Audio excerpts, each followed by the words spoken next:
Hi guys, dahil Summer Day celebration ngayon dito sa Samar, Catbalogan City. So nandito ako ngayon guys dahil manonood tayo ng mga iba't ibang activities ngayon dito. Siyempre, ang daming panonoorin ngayon natin dito. Ang dami nating pupuntahan ngayon dito. So ngayon guys is Bali Summer Day celebration or Tandaya Festival 2026. At siyempre puntahan natin guys itong pinagmamalaki ngayon dito sa Samar, ang bagong renovation ng Imelda Park. So ito siya ngayon guys, maganda na siya. Tapos pag sa gabi guys, ang ganda dito kasi ngayong lightings niya. Dahil magsisimula na guys yung parade, so bali nanood muna ako dito.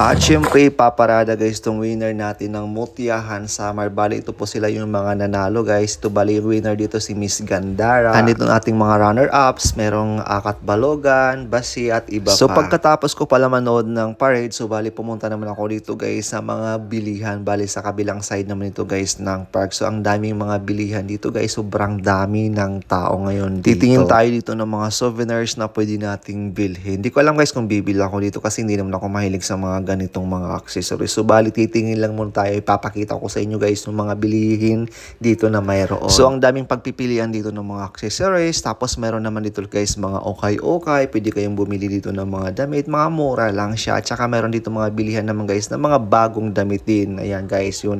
Ayan, so bali bumili pala ako dito ng eyeglasses guys dahil mahilig tayo. Kung mahilig ka naman guys ng mga box, so mayroon naman dito guys, may nagbibinta rin dito ng mga box. Ayan guys, so ang daming pagpipilian mo dito. So may mga damit dito guys na mga binibinta guys na mga souvenirs na nakalagay na Tandaya Festival. So bahala na kayo guys kung anong gusto niyo ipa-print. Ang daming pagpipilian niyo dito guys na mga dahil apparel ang naging trabaho guys sa ibang bansa, kaya hindi na ako excited sa mga damit na yan. Parang nagsawa na ako sa mga damit na yan dahil ang dami ko ng damit guys. So yan guys, may mga brand new naman dito guys to for 179. Tapos may mga sandals dito na binibinta. Mayroon naman dito guys mga perfumes, ayan, mga sombrero at iba pa. Sa mahilig ng mga bags, mayroon naman dito guys mga bags. Ayan guys, ang dami mong pagpipilian dito. At hindi lang yung guys, mayroong mga pagkain naman na binibinta rin dito sa park. Siyempre dahil maraming tao, kailangan may pagkain din para pag nagutom tayo, bibili na lang tayo. Bali bumili pala ako dito guys dahil hindi pa ako nag-lunch at dito na rin ako kumain. At siyempre sobrang mura ng mga pagkain lang dito guys. Hindi mahal kaysa kakakain ka sa restaurant. Ang mahal dito mura at lang. Dahil gabi na, so bali may concert pala dito guys. May mga banda dito guys ngayon na magtutugtog. Pero guys, hindi ko talaga kilala yung mga banda na ito. So bali manood lang tayo ng konti guys kasi hindi naman natin kilala itong mga singer na ito. Ang mga kilala kong mga singer lang naman si Engelbert, Victor Wood, Agoy, Tusok.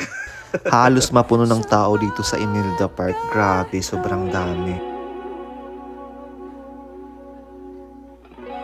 Hindi na maliligaw. Sumama ka, pagmasdan ng mga dala.